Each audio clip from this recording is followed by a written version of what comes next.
Boa tarde. Que a doce e serena paz do Rabi da Galileia nos envolva nessa tarde de estudo, esta quarta-feira. Sempre solicitamos, pedimos a espiritualidade que dá sustentação à sala Luz no Caminho, que nos intua, nos inspire e sempre nos direcione ao propósito de bem servir. E nesse particular, solicitamos ao Espírito Chico Xavier e Maria Santíssima, Mãe de Jesus, que nos guarde, que nos ilumine e que nos sê e nos provê agora, hoje e sempre. Que assim seja. Meus irmãos, eu até chamei a nossa par para fazer uma prece, contudo ela está afônica. Ela subiu ao microfone por 2 vezes, mas não conseguiu. E eu peço agora, pela mesma forma, par, que escolha e vê um voluntário para a prece final. Muito bem. Ó meu Senhor, meu bom Deus, pedimos novamente os bons fluidos e eflúvios para que façamos de uma forma conforme os estudos desta quarta-feira, 2 de agosto de 2015, 15h30, Palmas, Brasil. Falamos de uma certa forma bastante detalhado, porque somos sabedores que esse vídeo ele será assistido não pelos irmãos encarnados só que estão aqui, mas também pelos internautas.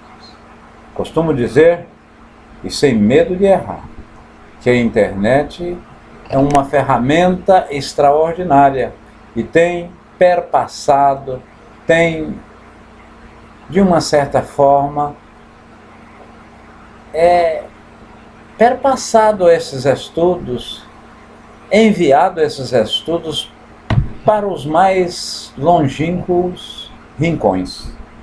Então, por isso que nós desejamos a você, internauta, a hora que você estiver vendo, à tarde, de manhã ou à noite, um bom dia, uma boa tarde ou uma boa noite. Tudo, mas tudo de bom mesmo. E que Deus continue nos ajudando e nos direcionando sempre ao propósito de bem servir. Ao propósito de bem servir. Muito bem, meus irmãos. Passaremos agora aos nossos estudos naturais e semanais, 2 vezes por semana, quarta e às sextas-feiras.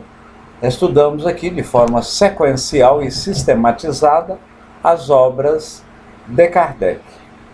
Aliás, não seria bem as obras de Kardec, não, porque o mesmo escreveu obras na área pedagógica, de ensino, etc., escreveu mais de 16 ou 17, e dentro da área da doutrina espírita, foram editadas de sua lavra, mais de 16 obras. Então, o Pentateuco kardeciano, constituído de O Livro dos Espíritos, Livro dos Médiuns, o que é o Espiritismo, que foi a segunda obra após o Livro dos Espíritos, o Céu e Inferno, antes, porém, o Evangelho segundo o Espiritismo, posteriormente a Gênesis, completando aí o que denominamos o quinteto, o Pentateuco, né? O Pentateuco kardeciano, sem, contudo, fazer nenhuma alusão aos 5 livros da Torá. Posteriormente, liberado pela Doce Gabi, esposa de Allan Kardec, escritos e anotações do próprio Allan Kardec, surgiu essa obra que é objeto de estudo dessa tarde, de hoje, que é a obra O Céu, ou melhor, Obras Póstumas, ou seja, foi escrita posteriormente à sua morte, posteriormente ao seu desencarne, 21 anos depois. Mas para aí, irmão X, se foi escrito 21 anos depois, há alguma coisa verossímil, verdadeira, que é do próprio Kardec? Digo, e como o próprio prefácio foi objeto de estudo há 30 dias atrás, quando nós fizemos uma contextualização da obra, que a mesma foi escrita, editada via liberação da sua esposa, a Gabriele, a doce Gabi. Anotações do próprio Kardec, anotações do punho. Então podemos considerar essa obra como também de Kardec, porque foi ipsis litteris, escrita conforme, repetimos, anotações do próprio codificador. Pois bem, hoje vamos estudar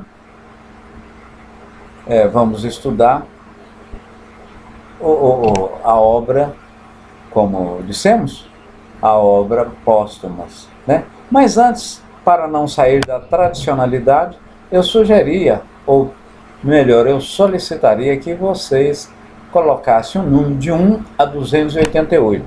Por favor, nós vamos ler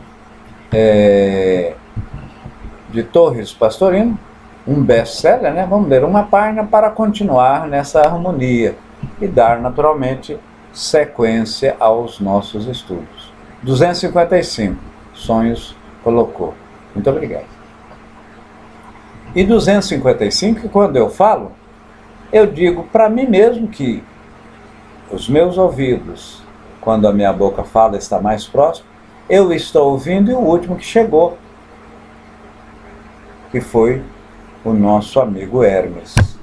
Chegou por último. Então, desde eu até Hermes, essas palavras, essas metáforas, aliás, não é metáforas, nem alegoria, são pequenos pinçados, colhidos na rádio, parece na rádio de Rio de Janeiro, por Carlos Bertolini, e posteriormente editado nesse best-seller.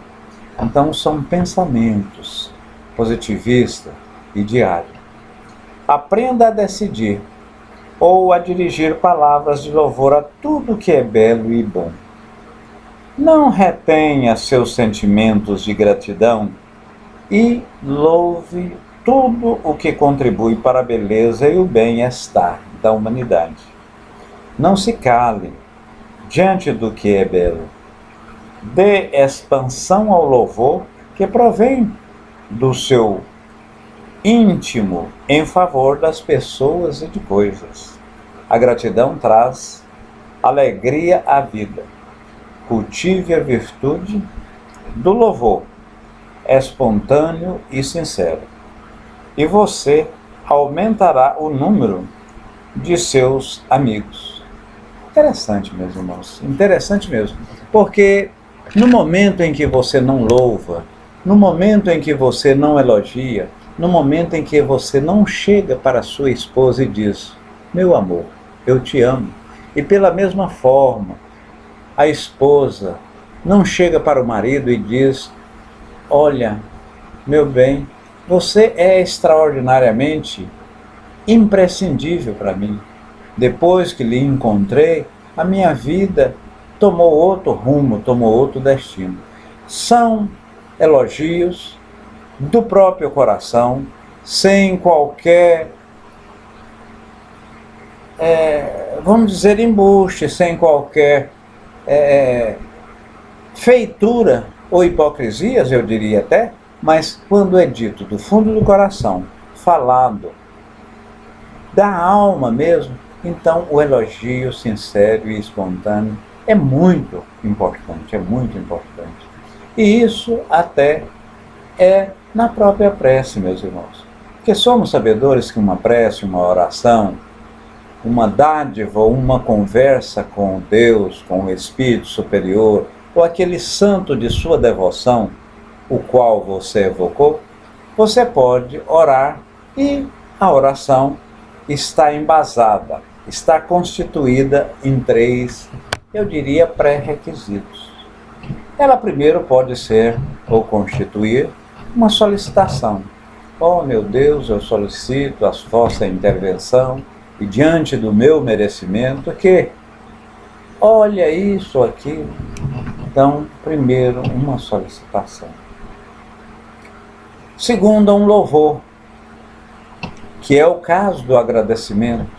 Eu louvo a Deus, reconheço a vossa grandeza, assim na terra como no céu.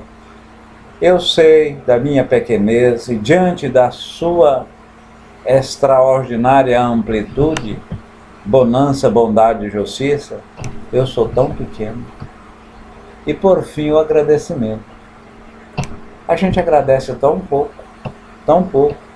E deveríamos até fazer as nossas preces, as nossas orações agradecendo. Ó meu Senhor, agradeço-vos por mais esse dia de vida, por ter a oportunidade ímpar de aqui estar, resgatar os meus débitos, constituído ou contraído em prestação. Na verdade, ele foi contraído à vista e eu estou pagando em prestação pela sua bondade. Então eu devo louvar. Aí, veja bem, essa mensagem 255 nos remete, nos direciona, nos exorta ao agradecimento, ao reconhecimento espontâneo das dádivas pela outra pessoa, né, implementada, ou por aquilo que ainda, no caso do próximo, irá nos doar, nos dar, nos contemplar, e a gente, em função disso, ter uma vida mais saudável, a vida mais salutar, enfim, sermos felizes. Meus irmãos, então, como está aí no banner, nós temos 2 itens de extraordinária relevância. A gente tem, em primeiro lugar, nós temos, e a gente vai procurar fazer uma sinopse, um resumo, e até judiação falar em fazer resumo de uma biografia do nosso codificador, Hippolyte Léon Denisard Rivail, denominado Allan Kardec, e mesmo os discursos de Camille Flammarion, que foi uma peça lapidar, uma peça que nos traz e nos remete a exemplos extraordinários. Falar-se em sinopse, em resumo, seria talvez assassinar alguma coisa extraordinariamente bela. Vou pedir licença a vocês para falar muito pouco sobre a minha emoção e mais ler, mais verificar o que está consignado nessas 2 referências, nesses 2 escritos, nessas 2 partes preliminares que começa a nossa obra póstuma. Vimos no primeiro estudo, há 45 dias atrás, fizemos uma contextualização. Agora vamos falar sobre a biografia de Kardec e, num segundo momento, acredito que o tempo vai ser possível, falaremos do discurso de Camille Flammarion. É ainda sob o guante da dor profunda que nos causou a prematura partida do fundador da doutrina dos espíritos, ou a doutrina espírita, como queira, que nos abaçamos ou abalançamos a uma tarefa simples e fácil para as mãos sábias e experientes, mas cujo o peso e a gravidade nos esmagariam se não contássemos com o auxílio eficaz dos bons espíritos e com a indulgência dos nossos leitores. Então, somos por demais pequenos para falar de tamanha grandiosidade, tamanha abrangência que são essas 2 mensagens que não seria propriamente a mensagem, mas esses dois escritos, constituído da biografia e da carta ou do discurso proferido por Camille Flammarion, quando do passamento do nosso eminente codificador Allan Kardec. Quem dentre nós estamos falando relativamente à biografia de Kardec poderia ser taxado de presunçoso, lisonjear-se de possuir o espírito de método e organização que se mostram iluminados todos os trabalhos do mestre? Porque Kardec foi por demais conciso, foi por demais organizado, tudo passava ao método ou ao crivo da razão, da sensatez, da coerência, sempre criticava, sempre levava, e quando ele mesmo sentia dúvida, levava à apreciação dos seus amigos, ou quando não, da própria mediunidade, ou melhor, do próprios espíritos, através dos médios que lhe assessoravam. E normalmente ele preferia meninas, adolescentes, porque se pegasse um Delane, um Camille Flammarion, né? Se pegasse um Alexandre Aksakov, se pegasse pessoas tão proeminentes, tão eminentes, poderia ser objeto de crítica e de que aquilo que foi dito, aquilo que foi falado, seria naturalmente de alguma coisa anímica desses grandes pensadores. Ele foi incisivo, conciso, profundo, sabia agradar e fazer compreendido numa linguagem simples e elevada, ao mesmo tempo tão distanciada do estilo familiar quanto obscurecida da metafísica. Porque o Espiritismo veio no momento certo e na época apropriada. E veio onde? Veio na França. Ele eclodiu em 1855, nos Estados Unidos, através das irmãs Fox. Num segundo momento, ramificou em Inglaterra. Tinha alguma coisa na Rússia, tinha na Alemanha, mas foi no berço da civilização, na França, onde ele floresceu. E ali não foi à toa, porque as cabeças pensantes, eu diria até as melhores e maiores cabeças pensantes, ali viviam. Vocês devem ter lido, sobretudo na parte do romantismo, Castro Alves, Augusto dos Anjos, Machado de Assis. Esse pessoal, nesta época, quase todas as pessoas, os filhos desses fazendeiros de café, iam estudar em Paris. E isso, o mundo todo assim também procedia. Por quê? Ora, as melhores escolas, as cabeças pensantes mais proeminentes, tudo de real significância lá estava. Então foi isso o objetivo, o ponto maior de ter nascido a nossa doutrina lá na França.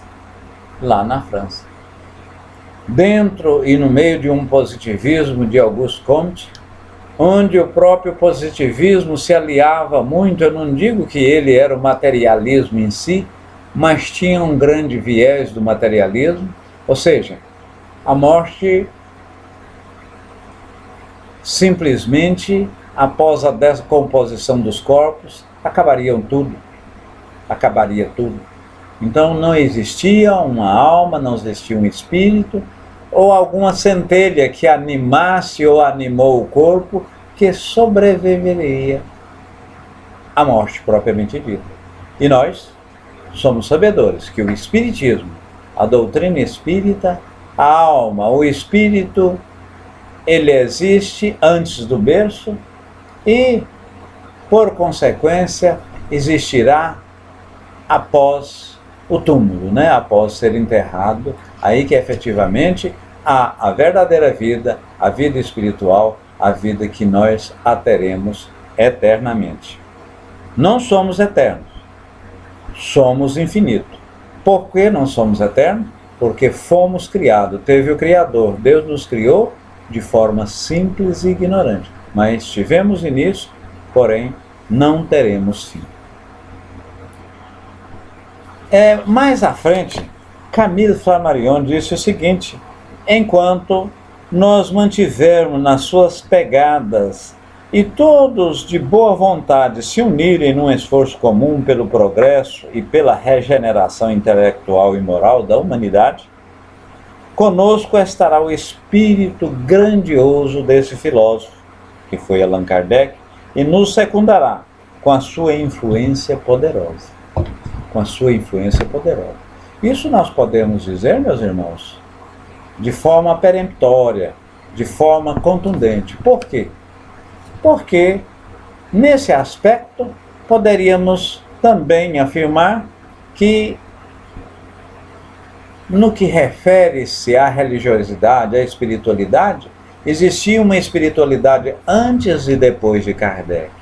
Kardec veio para, através da codificação da nossa doutrina, e consagrar o Consolador prometido, dito por Jesus, quando à época o mesmo disse que precisava e teria necessidade de ir para preparar o Consolador prometido que viria, e conosco ficaria até os finais dos tempos.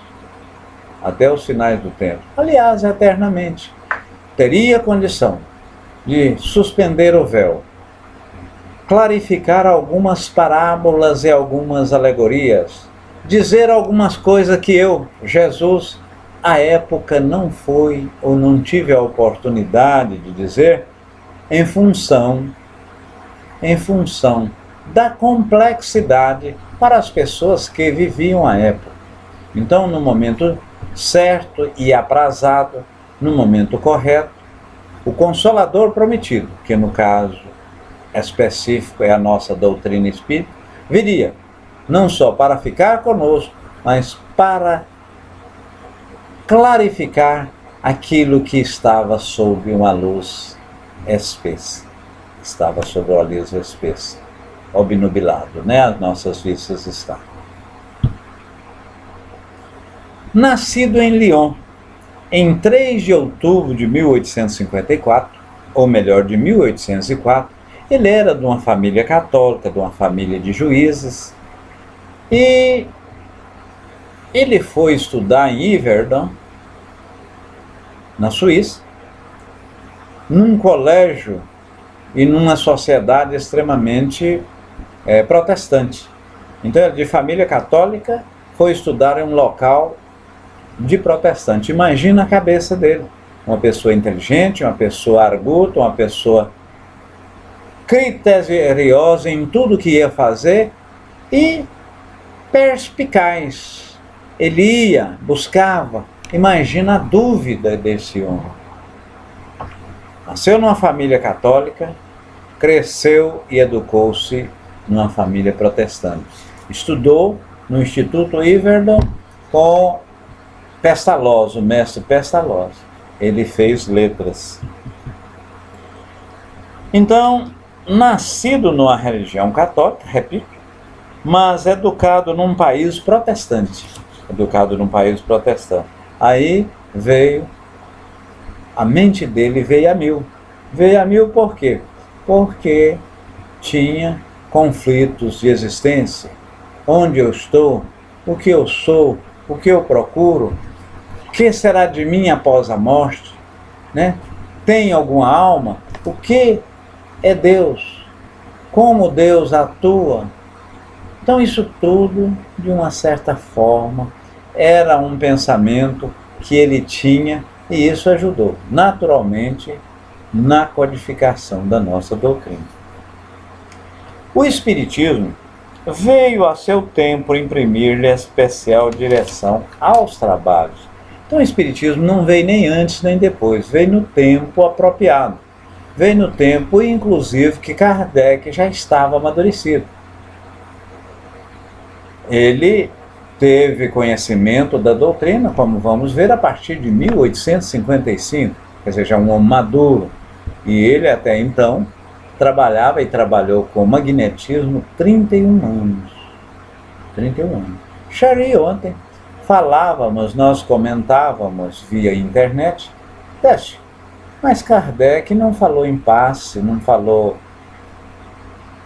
em magnetismo. Magnetismo, ele até aqui nessa obra, e Camille Flammarion fala em seu discurso, que era a obra que ele estava preparando quando houve esse passamento, quando houve desencarne. Ele estava trabalhando no Espiritismo e o mediunismo, esses fluidos anímicos e fluidos espirituais, que podemos denominar magnetismo, magneto, né? Então o passe nada mais é do que a transferência magnética do magnetismo propriamente dito, do passe ao paciente tomador, ou do espírito ao paciente, ou de uma forma mista, chamada passe medianímico, do passista conjugado com o espírito. Então, do médium, recebendo o espírito e transmitindo, e dele mesmo anímico, o próprio magnetismo, né? Então, o passe mas Kardec mesmo não chegou a falar em passe magnético. Ele não falou em passe, em posição de mãos, etc. Mas Leon Denis veio naturalmente no momento certo, porque era um dos seus discípulos, e quando Leon Denis converteu-se ao cristianismo, ao espiritismo propriamente dito, ele tinha alguma coisa em termos de 18 a 19 anos. Lendo, lá no Rio de Janeiro, o Livro dos Espíritos, percebeu que era a obra a qual ele realmente sempre queria ler, e à medida que ia lendo, sofregamente, ia páginas e mais páginas. Certo é que com menos de 48 horas ele leu todo o livro, e disse de si para si mesmo que era aquilo que ele buscava, era aquilo que ele estava procurando. Muito embora, palavras dele, ele não viu nenhuma coisa nova, mas explicações objetivas, claras, né? Sensatas a respeito de tudo. E é isso, meus irmãos.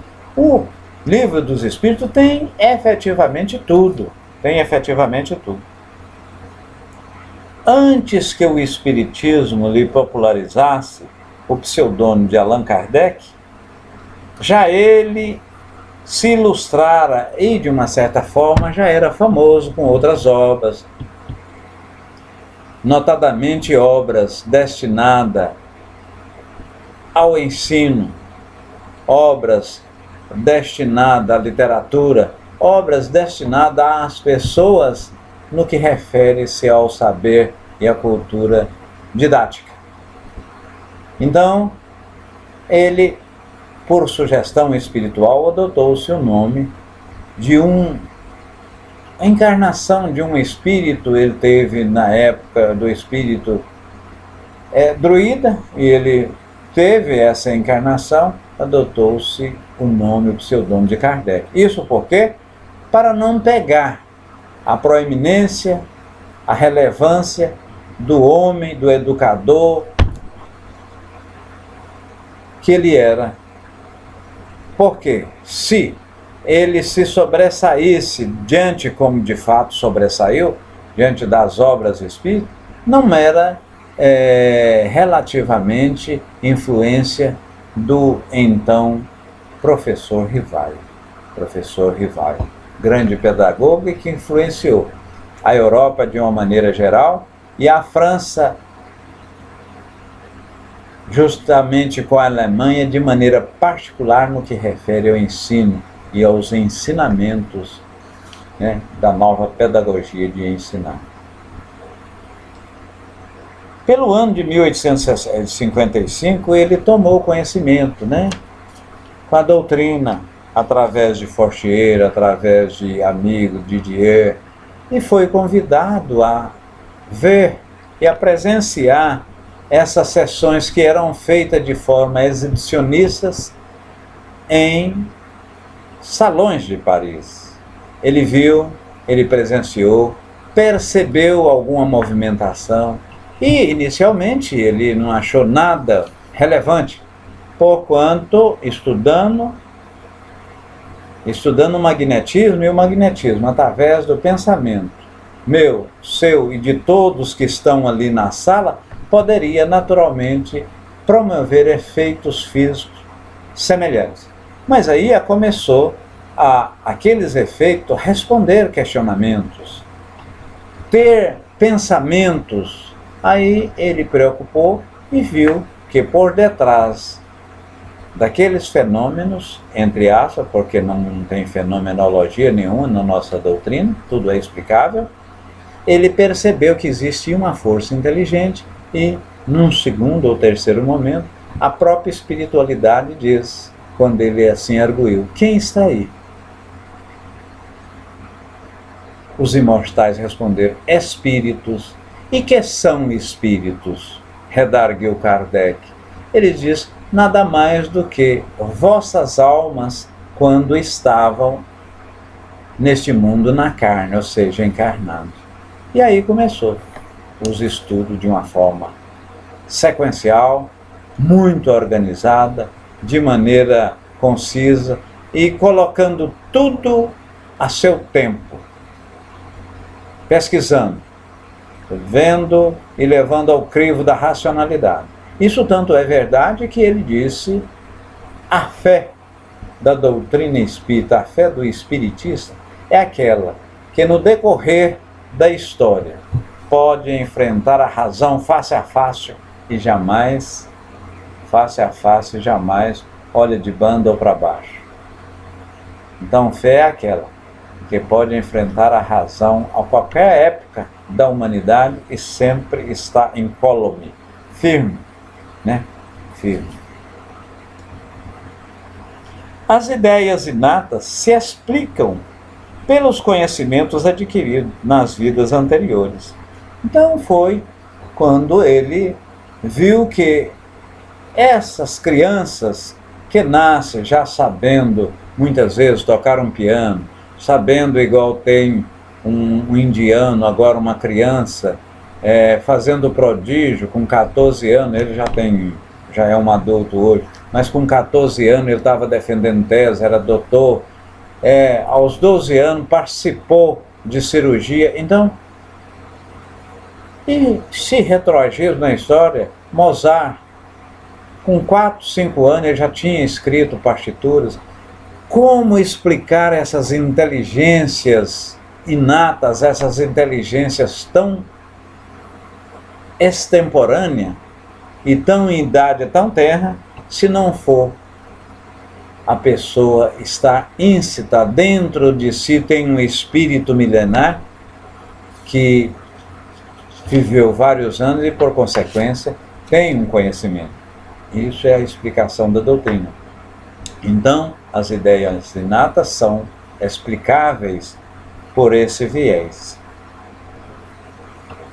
Morreu conforme viveu. Ele morreu em 31 de março de 1869. E veja que 1º de abril, a dona Gabi, a doce Gabi, estava inaugurando a Sociedade Parisiense de Estudos Espíritas. Era uma pretensão de Kardec. Inclusive, Demeure, quando Demeure morreu antes que ele, uns 3 ou 4 anos, falava: olha, meu irmão, vai, tira o pé do acelerador, vai mais devagar, você tem esse problema cardíaco. E a própria Gabi, antes da morte dele, uns 4, 5, 10 dias, falou: meu bem, vamos deixar essa inauguração para outro. E ele, muito atarefado, muito assoberbado, não abriu mão, muito embora, cumprindo o seu desejo. Gabi, Amélie Gabi, saiu do féretro, né? O corpo ainda estava sendo velado. Posteriormente, Camille Flammarion ia fazer o famoso discurso, que ainda será objeto dos estudos dessa tarde. E foi lá e fez a inauguração, e posteriormente voltou para o féretro, para o velório. a morte dizia: faz pouco tempo, redobra os seus golpes nas fileiras ilustres. A quem virá ela agora libertar? O próprio Camille Flammarion estava dizendo que a morte nada mais é do que uma liberdade para uma vida plena. Uma liberdade para uma vida plena. Você não morre, você simplesmente passa, deixa para o outro plano. E na verdade, é essa a real e verdadeira vida. É a vida espiritual, onde viveremos, aprenderemos e evoluímos para sempre. O homem jaz aqui, não está. A alma, porém, permanecerá entre vós, ou entre nós. Será um protetor seguro, uma luz a mais. Um trabalhador incansável que as falanges do espaço conquistaram. Como na terra, sem ferir a quem quer que seja, ele fará que cada um lhe ouça os conselhos oportunos. Então, se foi um extraordinário espírito encarnado, um homem íntegro, estudioso e propagador das doutrinas espirituais ou doutrinas espiritistas aqui na Terra, lá no espaço, nos céus, no local onde o mesmo perpassar, ele pela mesma forma será uma bússola, um referencial, onde os outros espíritos, naturalmente com o mesmo, aprenderá e muito. Aprenderá e muito. Já não existe o homem, repetimos, diz Camille Flammarion. Entretanto, Allan Kardec é imortal. E sua memória, seus trabalhos, seu espírito vigorosamente, o estandarte que ele sobre sempre fazer respeitado. Então, se é que ele foi importante, mais e muito importante será nesse plano espiritual. Será nesse plano espiritual. Uma individualidade puxante constituiu a obra. Era o guia, o fanal de todos. Na terra, a obra substituirá o obreiro, como de fato nós hoje estudamos nos nossos centros, nas nossas associações, essa extraordinária doutrina. Doutrina que liberta, que consola, que diz com clareza de onde viemos, o que estamos fazendo aqui e, de conformidade com o que aqui fizermos, para onde vamos. Então, clarifica tudo, até o porquê nós estamos aqui agora, meus irmãos, nessa sala de hoje. Nós estamos nessa sala de hoje. Uma individualidade pujante constituiu a obra. Era o guia do fanal de todos. Na terra, a obra substituirá o obreiro, como dissemos. Os crentes não congregarão em torno de Allan Kardec, congregar-se-ão em torno do Espiritismo, tal como ele estruturou, e com os seus conselhos, sua influência, avançaremos a passos firmes para as fases ditosas prometidas à humanidade regenerada. Porque nós não reverenciamos, idolatramos Allan Kardec. Nós o temos como codificador, como a pessoa que nos colocou essa doutrina, formatou, codificou. O que é a codificação? É você pegar aquilo que há de esparso, notadamente no mundo até, em vários locais, de vários médios, fazer uma junção, levar ao bom senso e, por fim, sair essa extraordinária doutrina. Após a sua morte, coube ao seu amigo dileto e amado físico Camille Flammarion a fazer o discurso em sua campa, em seu túmulo, o discurso de despedida. E Camille Flammarion, há tempos atrás, tinha feito pela mesma forma discurso ao seu editor Didier, que morreu em 1865, E Jobart, eu não sei quando ele morreu, mas Camille Flammarion fez essas deferências, esses dois grandes partícipes da Sociedade de Estudo Parisiense, Estudos Espíritas Parisienses, né? Sociedade de Paris. Então, meus irmãos, Camille diz: talvez, senhores, se deva preferir que as coisas tenham começado assim. Nem sempre deve recusar o valor do sentimento. Quantos corações já foram consolados por esta crença religiosa? Quantas lágrimas foram secadas? Quantos corações consolados?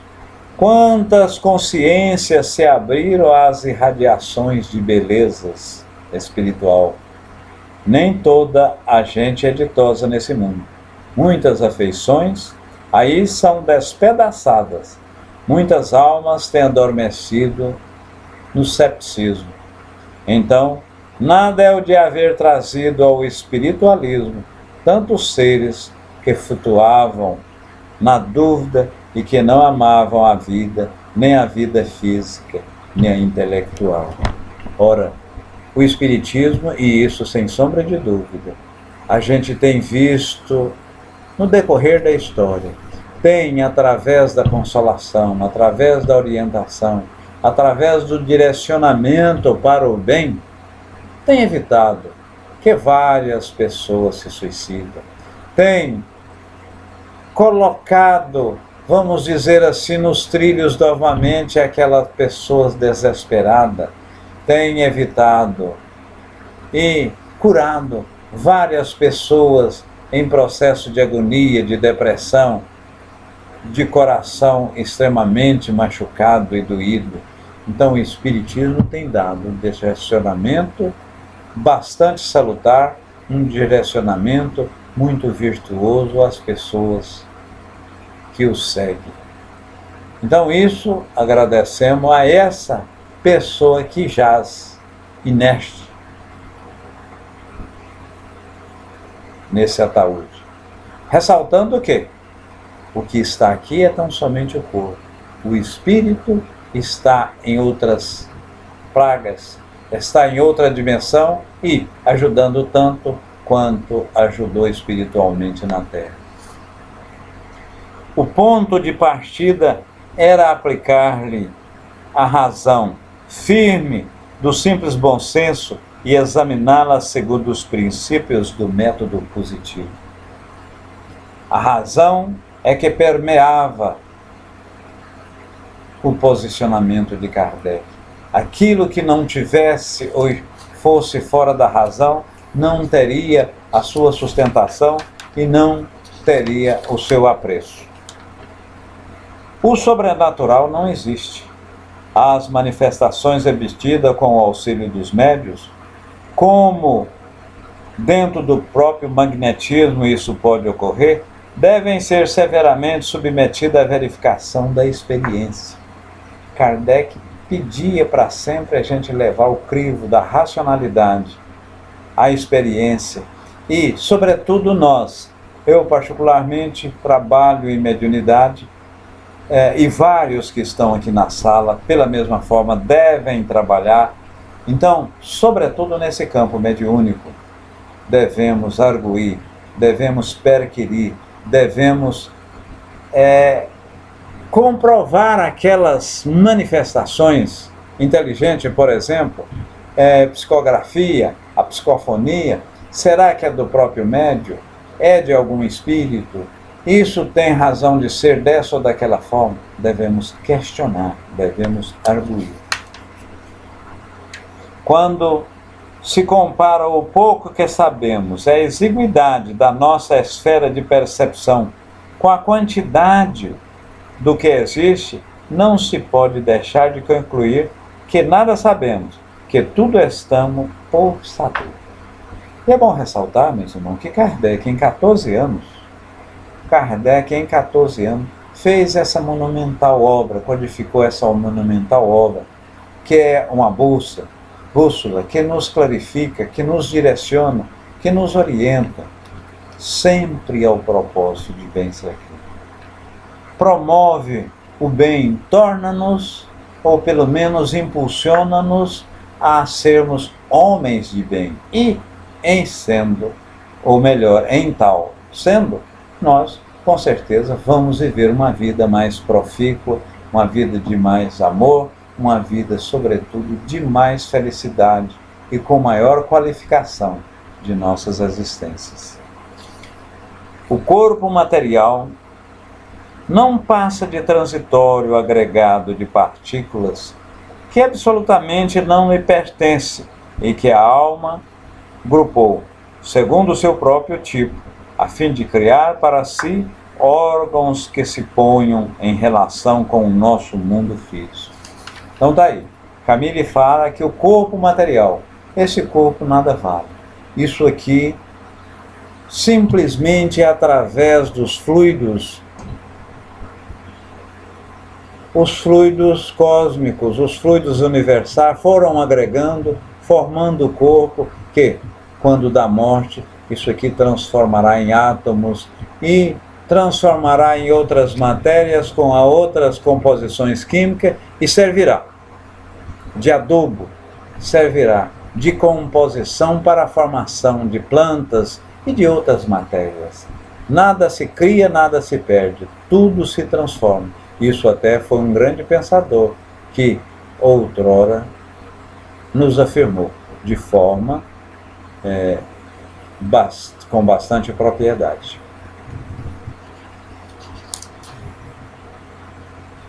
Pelo estudo positivo dos efeitos é que se remonta à apreciação das causas. Ora, Kardec, diz Camille Flammarion, via os efeitos. Se eu estou com uma dor de cabeça, não é simplesmente tomar um analgésico ou alguma droga para dissipar essa dor de cabeça e promover a minha qualidade de vida ou a minha paz temporária. Vamos saber de onde vem essa dor de cabeça. A dor de cabeça é o efeito, vamos à causa. Então Kardec sempre procurava, quando deparava com um fenômeno, como deparava com um efeito, ele procurava ir além, por detrás do muro. O que advém e de que provém essa causa? Qual é a causa deste fenômeno? Ele sempre buscava mais, ia bastante no fundo das questões, questionando tudo e a todos, e sobretudo a espiritualidade através das médiuns que o cercavam. E ele fazia questão até de ter médiuns, crianças, adolescentes, meninas de 11, 12 ou 13 anos. Por quê? Senão, o que ocorreria? Se tivesse um Camille Flammarion, um Delane, um Alexandre Aksakov, esses médiuns já, pessoas altamente de uma proeminência muito grande no meio científico, simplesmente as pessoas poderiam falar que a doutrina foi fruto de um pensamento anímico da própria alma, desses cientistas. Não teria validade e não vulgarizou como de fato vulgarizou. E essa expressão vulgarizar, Kardec diz tornar simples, tornar normal, tornar de conhecimento de todos. Encontrar-nos-emos, disse Camille Flammarion, meu amigo, no mundo melhor e no céu imenso onde usaremos das nossas mais preciosas faculdades, onde continuaremos os estudos para cujo desenvolvimento a Terra é um teatro dos mais acanhados. Veja, a Terra é um teatro dos mais acanhados. Ora, André Luiz, em sua obra, fala relativamente às composições fluídicas e que há mundos onde tem ônibus, cachorro, rios, lagos. E certa feita, alguém perguntou ao próprio Chico, mas a vida espiritual é igual aqui? Na verdade, Lá é uma cópia daqui, e foi dito pelos Espíritos que, a rigor, e na verdade, até o nosso orbe, a nossa composição e a maneira de vivermos, é que é uma cópia muito pífia, muito inadequada, muito tacanha do que é lá. Então nós copiamos. Lá é a verdadeira vida, é a pátria espiritual. Para no fim, Camille concluir: é-nos mais grato saber que essa é verdade, do que acreditar, que fazer todos inteiro nesse cadáver, e que tua alma se haja aniquilado com a cessação do funcionamento de um órgão, ou a imortalidade é a luz da vida, como esse refulgente sol é a luz da natureza. Então a morte nada significa.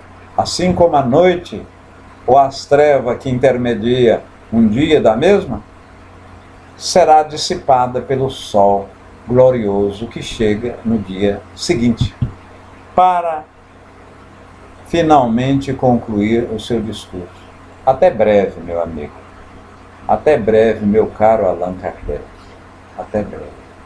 E também, nesse discurso, num determinado ponto, quando estava praticamente no meio, ele disse de uma forma lapidar que meu amigo Kardec, um homem íntegro, um homem extraordinário, diria até o bom senso encarnado.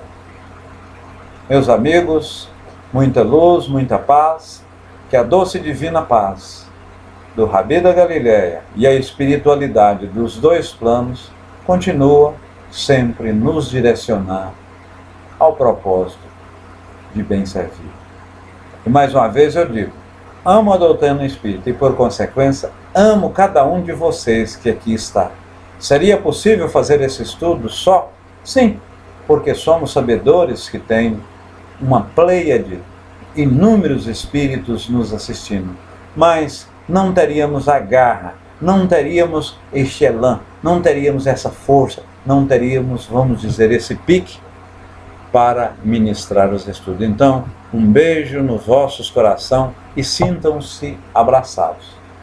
E minha pá falou aqui em PVT que o Hermes vai fazer a prece para nós. Nosso amigo teve sumido algum período aí, mas retornou. Hermes, é com você, meu amigo. Muita luz e paz e um beijão a todos. Tudo, mas tudo de bom mesmo. Paz.